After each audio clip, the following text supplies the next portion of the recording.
It's time to take a look at what's happening around Wyoming for Monday, September 2nd. I'm Wendy Corr, bringing you headlines from the Cowboy State Daily newsroom, brought to you by Serve Wyoming, Wyoming Center for Volunteerism and AmeriCorps service for the last 30 years. For volunteer opportunities, visit servewyoming.org. A woman died in a plane crash Sunday near Meeteetse in the vicinity of Phelps Mountain, which also sparked a fire. Cowboy State Daily's Claire McFarland spoke with Park County Coroner Cody Gortmaker, who confirmed that the woman was a passenger in the plane and that the male pilot had survived. Scanner traffic at the time was a frenzy of trying to organize because the crash sparked a fire. And so I was hearing a lot of, I believe, helicopters or other aerial units planning to land and seeing smoke. One agent said, I see the smoke. I don't yet see the wreckage. Gortmaker also confirmed that the search and rescue, Park County Search and Rescue, was called to the scene. Gortmaker said he will identify the deceased publicly after he has notified her family of the fatality. Residents in northern Campbell County near the Montana border are being ordered to evacuate as a newly sparked wildfire is spreading fast.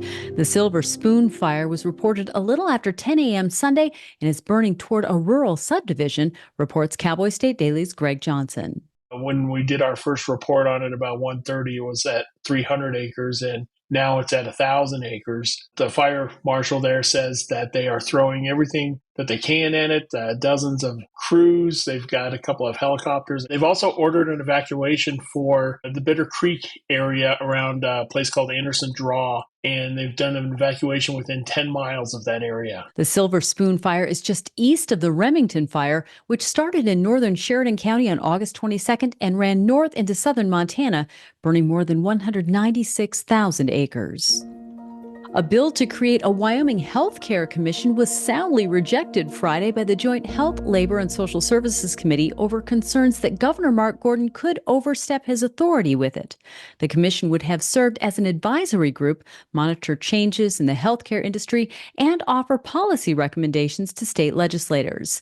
Politics reporter Leo Wolfson says opponents of the bill on the committee expressed fears that creating the commission could lead to a violation of separation of powers by Gordon's office and an expansion of powers for his executive branch. This commission would have served under the authority of the legislature, but it would have been selected by Governor Mark Gordon. For a number of members of the committee, that connection was far too much, and they expressed concern that there would create a conflict of separation of powers if it was created. It connects to a larger sentiment among some conservatives of a distrust of healthcare leaders and professionals ever since the COVID-19 pandemic. This certainly is a dynamic that's playing out. Since the COVID-19 pandemic, there's been a growing sentiment of expressed distrust among conservative circles for the advice of healthcare leaders.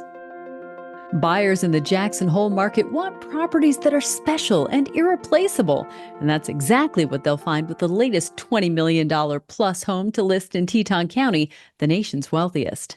The 9,300 square foot home is called Starfall, set in the Bar B Bar Meadows subdivision north of Jackson. Cowboy State Daily's Renee Jean reports that the home lists for $28.5 million.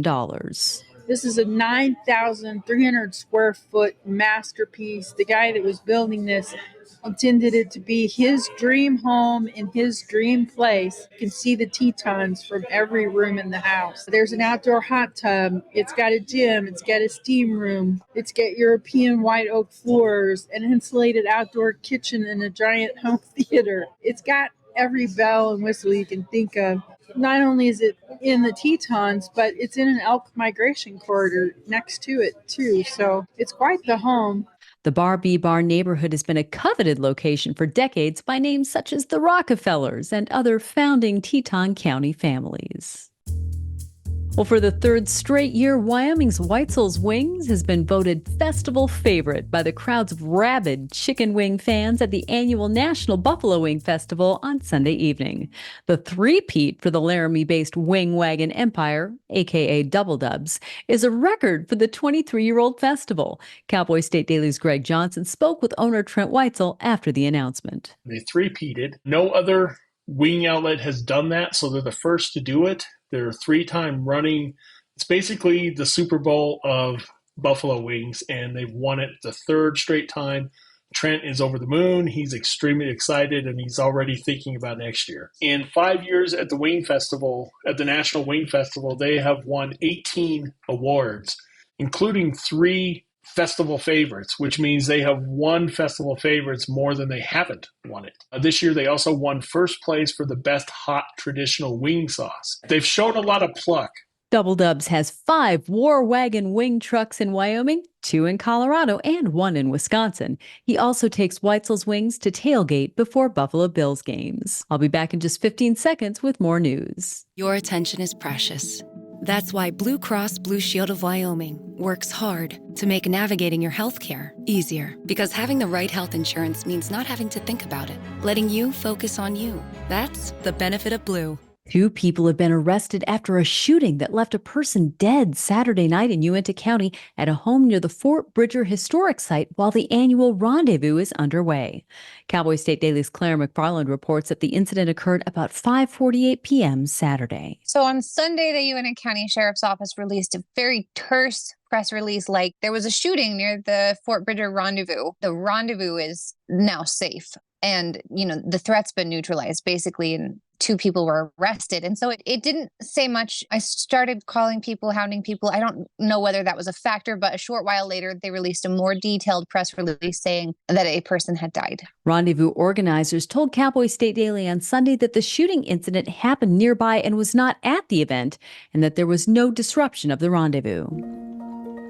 A mountain lion in town is hardly unheard of in Sweetwater County, and a wildcat, either a bobcat or a mountain lion, has apparently been living in Rock Springs. And Cowboy State Daily's Mark Hines says that the big cat has gained a local fan base. I reached out to both Game and Fish and local animal control. They reported, there's been one, they each reported one recent report has been made to them about a mountain lion in town, but that's all they had. I also chatted with a local lady who swears this big cat is living near her place. She has no problem with it. She actually she says it scares the coyotes away. So she thinks that's awesome. And she said this is part of Wyoming. Animal control prefers to capture wild animals alive and set them free in remote locations.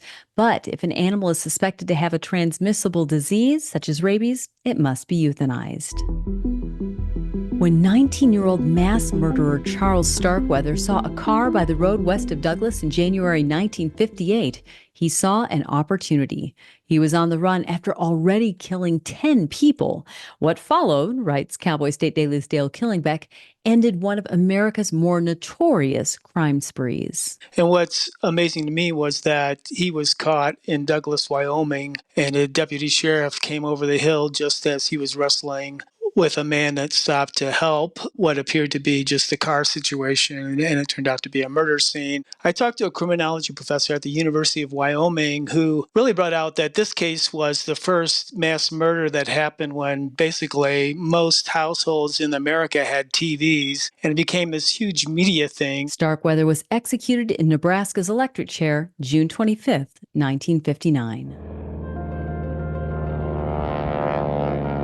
And anyone who sees a biplane flying low over Powell is likely witnessing the ongoing work of an exceptional career. Charles Orville Moore just turned 80, but he's still one of the best and most experienced crop sprayers in Wyoming, if not the United States.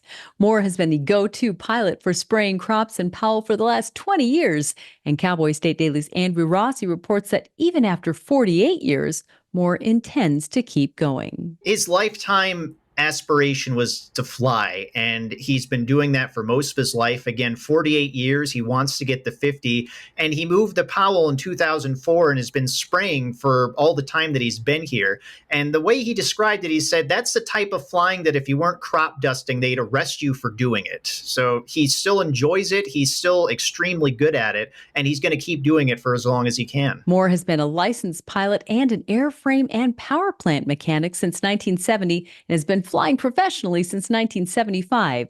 He started spraying in 1976, and it has been his career ever since. And that's today's news. Get your free digital subscription to Wyoming's only statewide newspaper by hitting the daily newsletter button on cowboystatedaily.com. And you can watch this newscast every day by clicking subscribe on our YouTube channel. I'm Wendy Corr for Cowboy State Daily.